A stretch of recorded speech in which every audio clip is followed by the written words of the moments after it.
This is Skylar Workman of SportRivalry.com. Today we're going to talk about the rivalry between the University of Georgia Bulldogs and the University of Florida Gators. Let's join Sport Rivalry Man on a brief history of the Georgia-Florida rivalry.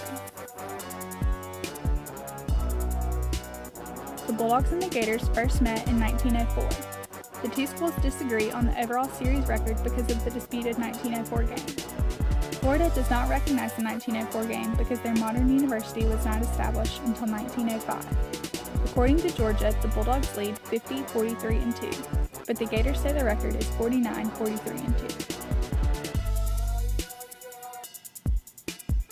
Since 1933, all but two games have been played in Jacksonville, Florida, making it one of the only neutral site rivalries that remain today. The teams alternate home and visitor each year. By playing at this neutral site, both universities' athletic programs bring in more revenue than a traditional home and away rotation on each school's campus.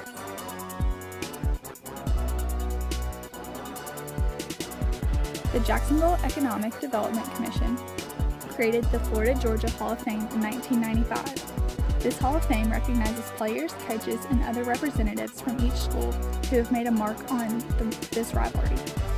Each year, the new members are inducted into the Hall of Fame on the Friday before the game.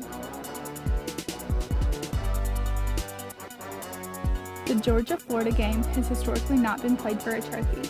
In 2009, someone anonymously donated a 10-foot-long oar to the University of Florida. The oar was carved from the remains of a 1,000-year-old cypress tree that grew in the Okefenokee Swamp, which lies on the Florida-Georgia border.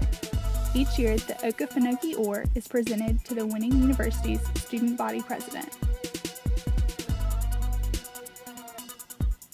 In 1992, the Southeastern Conference split into the Eastern and Western divisions. Both Georgia and Florida were put in the Eastern Division.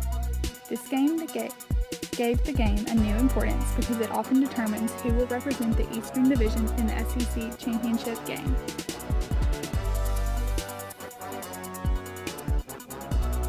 In the 2012 game, number 2 Florida lost to number 12 Georgia after 6 turnovers.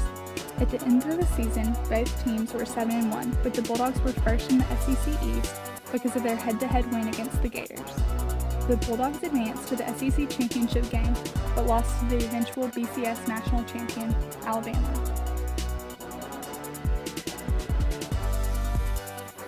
In our lesson today, we are introduced to the definition of sport fans. Juan identified sport fans as those interested in and follow a sport team and/or athlete. Fans are typically introduced to sport by family members or close friends. Being a sport fan allows a person to feel part of a group, which can decrease feelings of loneliness. Thank you for your time. This has been Skylar Workman with SportRivalry.com, signing off.